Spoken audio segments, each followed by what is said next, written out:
नमस्कार दोस्तों, मैं रंजीत कुमार स्वागत करता हूं आपका अपने YouTube channel Everest maths classes पर। आज का वीडियो जो है आपके लिए बहुत महत्वपूर्ण होने वाला है, क्योंकि आज हम लोग जो चर्चा करने वाले हैं उस टॉपिक का नाम है लघुत्तम समापवर्तक और महत्तम समापवर्तक। इसमें जो है इस वीडियो को ज़्यादा लंबा ना करते हुए चलिए शुरू करते हैं। यहाँ सबसे पहले हम इस वीडियो की शुरुआत एक क्वेश्चन से करते हैं, इससे आपका बेसिक तैयार हो जाएगा। जैसे यहाँ क्वेश्चन क्या है, उस सबसे बड़े फीते की लंबाई बताइए जिससे 16 मीटर, 24 मीटर तथा 32 मीटर के कपड़े पूरे मापे जा सके। ठीक है, तो यहाँ कैसे हम निकालेंगे वो कपड़े की लंबाई क्या होगी जो इन तीनों उस फीते की लंबाई क्या होगी जो इन तीनों कपड़ों को पूरा माप सके। तो देखते हैं यहाँ पे जैसे यहाँ पे हम देखते हैं कि जो हमारे पास तीन कपड़े 16 मीटर, 24 मीटर और 32 मीटर, तो हम इसको मापने के लिए कौन सा फीता इस्तेमाल करें। तो अगर हम 2 मीटर का फीता लेते हैं एज फॉर एग्जांपल, तो 2 मीटर के फीते से भी ये पूरा मापा जाएगा। अगर हम 4 मीटर का फीता लेते हैं तो 4 मीटर के फीते से भी ये पूरे मापे जाएंगे। अगर हम 8 मीटर का फीता लेते हैं तो 8 मीटर के फीते से भी ये पूरे मापे जाएंगे। अब यहाँ पे जो है हमें क्वेश्चन क्या है कि हमें सबसे बड़े फीते की लंबाई बतानी। तो सबसे बड़ा फीता जो होगा कौन सा होगा, हमारा 8 मीटर का फीता होगा। 8 मीटर से बड़ा कोई फीता जो हो जो इन तीनों को पूरा माप सके नहीं है। तो निश्चित रूप से जो है ये 8 नंबर जो 8 आया वो ऐसी सबसे बड़ी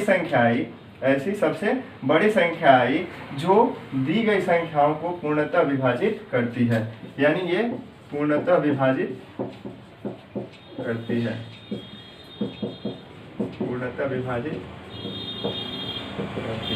ठीक है, अब आते हैं दूसरा क्वेश्चन देखते हैं। दूसरा क्वेश्चन क्या है, उस सबसे छोटे कपड़े की लंबाई बताइए जो 16 मीटर, 24 मीटर और 32 मीटर के फीते से पूरा मापा जा सके। तो हम क्या कहेंगे, क्या होगा वो कपड़े की लंबाई।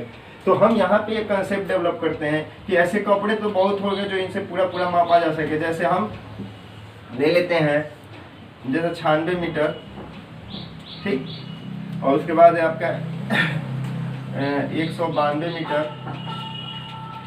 फिर उसके बाद आप ले लेते हैं 384 मीटर। ठीक, तो ये जो है ऐसे कपड़े हैं जो इस तीनों से 16 मीटर, 24 मीटर और 32 मीटर से पूरे मापे जा सकते हैं। तो अब हम देखते हैं कि यहाँ पे हमें कैसे बताना है, सबसे छोटे कपड़े की लंबाई बतानी है।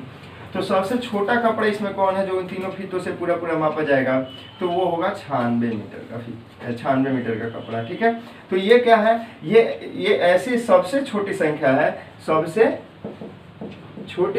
है जो इन दी गई संख्याओं से, यानी जो प्रश्न में जो फीते दिए गए इन सबसे पूर्णतः विभाजित होती है।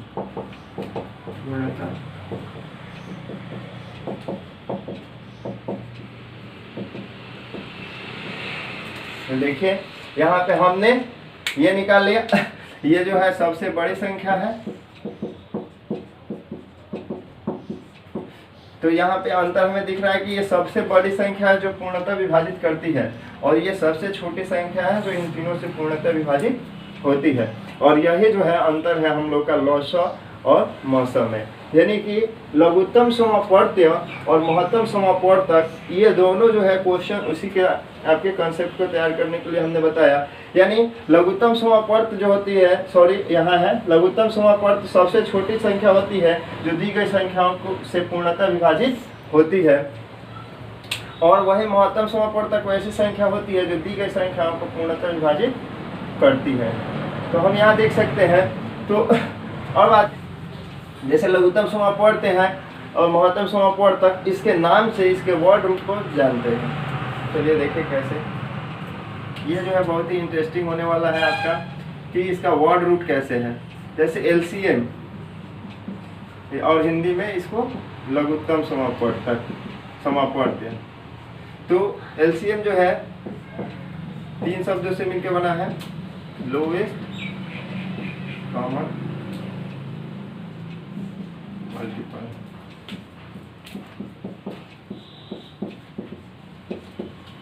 और इसका हिंदी भी अगर हम देखें तो ये 2 शब्दों से मिलकर बना है, इसको भी हम बताते हैं।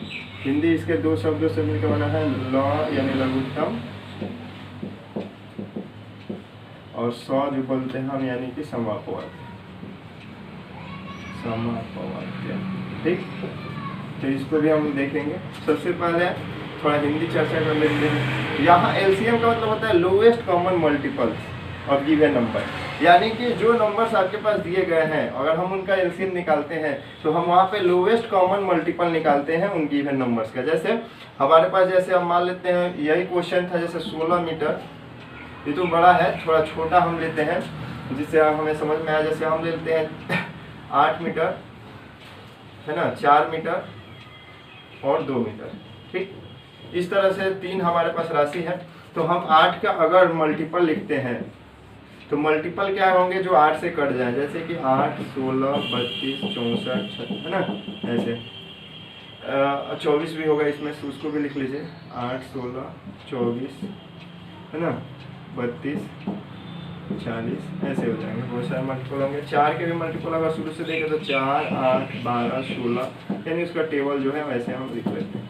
फिर 2 का देखें तो 2, 4, 6, 8, 10, 12, 14, 16 ऐसे लिख लेते हैं। ठीक, अब हम देखते हैं कि हमने जो इसके मल्टीपल्स लिखे इन सब में लोएस्ट कॉमन मल्टीपल कौन है। कॉमन मतलब होता है इन तीनों में जो मिल रहा है, तो तीनों में मिलने वाला सबसे छोटा मल्टीपल कौन सा है। तो हम यहाँ देखते हैं कि सबसे छोटा मल्टीपल शायद ये है 8। एक और मल्टीपल भी इसमें मिल रहा है, यहाँ से 16 जो है। तो यहाँ हम इसको डिफरेंस भी समझ सकते हैं कि हमारे यहाँ सबसे छोटा जो मल्टीपल तीनों में मिल रहा है, यानी लोएस्ट कॉमन मल्टीपल इज 8, यानी कि हम कहेंगे the lowest common multiple of 8, 4 and 2 is 8।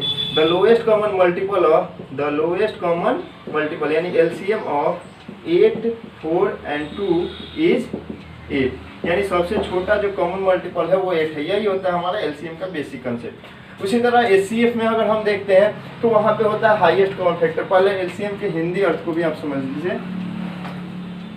यहाँ होता है कि हिंदी अर्थ कैसे होता है, लघुत्तम समापवर्त्य। तो यहाँ क्या होता है, लघुत्तम मतलब होता है सबसे छोटा, सेम वही इंग्लिश की तरह ही है। समापवर्त्य 2 शब्द से मिलकर बना है, सम और अपवर्त्य। तो सम मतलब हो गया समान और अपवर्त्य मतलब हो गया वही हम लोग का गुणज, है ना। तो वही सबसे छोटा समान गुणज, यानी कि जो दी गई संख्या है उन सभी में सबसे छोटा समान गुणज, यानी तीनों में मिलने वाला गुणज कौन है, वह जो होता है हमारा लघुत्तम समापवर्त्य। तो यहाँ हम इसे समझ सकते हैं कि ये जो है 8 के ये गुणज हो गए, 4 के ये गुणज, 2 के ये गुणज, तो सबसे छोटा गुणज जो है मिलने वाला है समान गुणज वो 8 है। तो हिंदी अर्थ भी बेसिक वैसे ही है। आशा करता हूँ कि आपको ये चीज़ समझ में आ गया होगा। अब हम आगे बढ़ते हैं और एचसीएफ को देखते हैं। तो एचसीएफ में क्या है उसको देखते हैं। आते हैं एचसीएफ, जिसको हम हिंदी में बोलते हैं महत्तम समापवर्तक।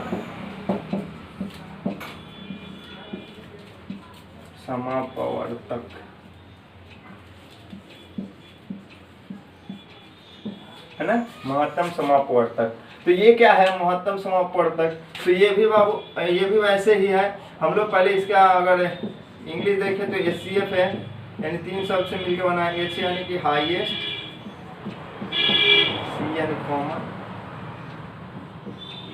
और एफ यानी फैक्टर, यानी हाईएस्ट कॉमन फैक्टर। यानी हमारे पास अगर कुछ नंबर्स दिए गए हैं तो उन नंबर्स में हाईएस्ट कॉमन फैक्टर क्या है, यानी सबसे बड़ा तीनों में मिलने वाला फैक्टर।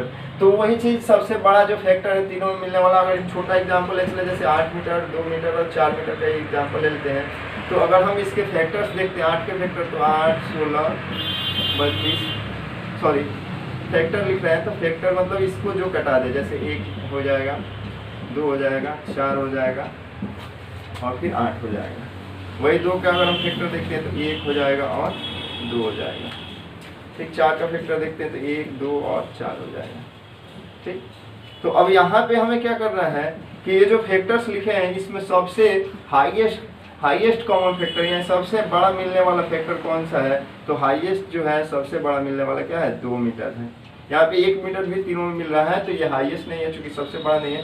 तो यहाँ पे होता है कि the highest common factor of 8, 2 and 4 is the highest common factor means HCF of 8, 4 and 2 is 2, यानी जो तीनों में मिलने वाला सबसे बड़ा फैक्टर है वो 2 है। अब इस हाईएस्ट कॉमन फैक्टर को और लोएस्ट कॉमन मल्टीपल को निकालने की विधियां होती हैं, जिन विधियों के बारे में हमें जानना है, तो इन विधियों को हम आगे देखेंगे। आशा करता हूं कि आपके बेसिक कंसेप्ट जो है समझ में आ गए होंगे LCM और HCF के, और इससे आप आसानी से किसी भी प्रश्न को समझ सकते हैं कि हम वहाँ पे कैसे उसको क्या करें, उसका LCM होगा या HCF होगा, बेसिक कंसेप्ट से हम ये समझ सकते हैं। अब अगले वीडियो में हम फिर मिलेंगे, वहाँ पे मैं आपको बताऊंगा LCM और HCF कैसे निकालते हैं। तब तक के लिए धन्यवाद।